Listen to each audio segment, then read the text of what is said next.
Behemoth, alors lui c'est un petit peu compliqué à expliquer, même moi j'ai pas trop compris, mais tout ce qu'il faut retenir c'est que c'est une créature issue de la Bible, pouvant prendre plusieurs formes animales, ouais c'est un peu chelou, mais ça définit toute créature de taille immense. C'est un monstre plus ou moins de la Bible. Ouais, pas trop cherchant dans les détails, c'est assez compliqué. Retenez aussi que Behemoth et Bahamut, c'est tous les deux la même origine. Voilà. Et que les deux, donc c'est une seule et même créature, parce que dans Beyblade c'est deux toupies séparés, mais ils sont bel et bien de la même origine, ils sont aussi fortement liés à la créature du Léviathan, qui n'est pas encore sortie sous Beyblade Burst, mais qui est citée dans MFB. Decizer, alors lui c'est un de mes préférés en termes d'étymologie.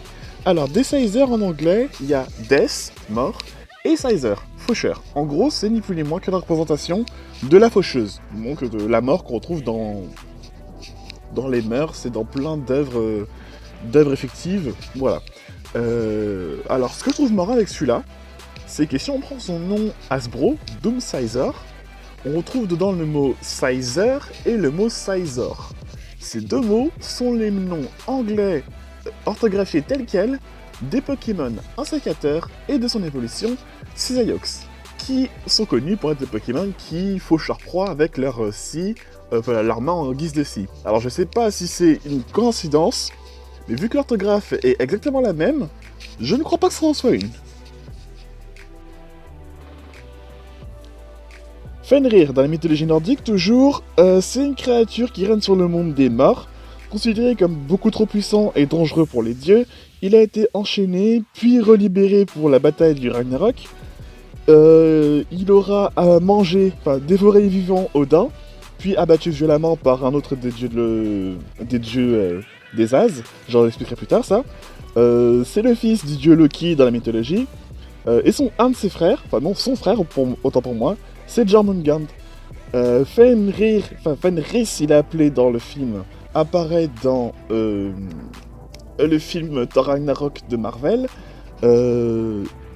Et bon, si dans le film, il est le loup servant de Hela, dans la mythologie, Hela, bien qu'elle porte un nom différent, Hel, c'est bel et bien sa sœur. C'est un peu le bordel entre la mythologie et les films Marvel, adaptation de dieux et tout ça, mais bon. Jormungand, c'est un serpent géant des mers de la mythologie nordique. C'est le frère de Fenrir, du loup Fenrir. Il a été connu pour avoir été jeté par Odin sur Midgard. Donc Midgard, c'est la terre. Et il aurait combattu le dieu Thor et a même réussi à le tuer, empoisonné par son venin. Knight, là-dessus rien de bien sorcier, Knight étant le nom anglais pour chevalier, et comme la toupie s'appelle Air Knight, c'est littéralement le chevalier des airs, vu que la toupie peut contrôler le vent, plus ou moins. Orichalcum, donc l'orichalque, c'est un métal ou un alliage métallique dit légendaire sur la romantique, et en fait c'était ni plus ni moins qu'un alliage de cuivre et de zinc, en gros du laiton. Mais l'orichalque est mentionné dans Yu-Gi-Oh! Comme étant un arc à part entière hors série. Urusud, donc lui il est tiré de la mythologie égyptienne, et c'est une divinité représentée par un corps d'homme et une tête de faucon.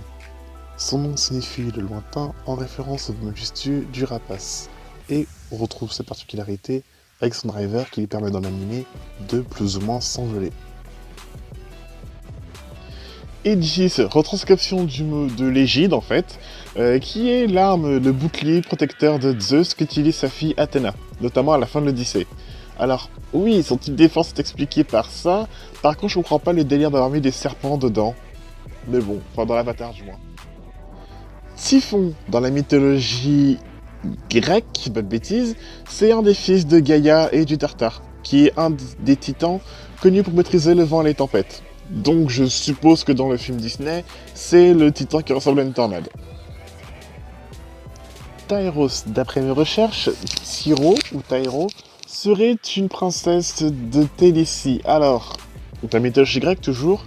Cependant, j'ai de gros doutes par rapport à celui-là, parce que j'ai pas eu beaucoup de résultats par rapport à ce nom. Et aussi son avatar d'application, c'est un genre de guerrier avec un loup. Alors soit Hasbro se sont plantés ou adaptés comme ils voulaient, soit c'est que c'est vraiment une personne très peu connue dans la mythologie.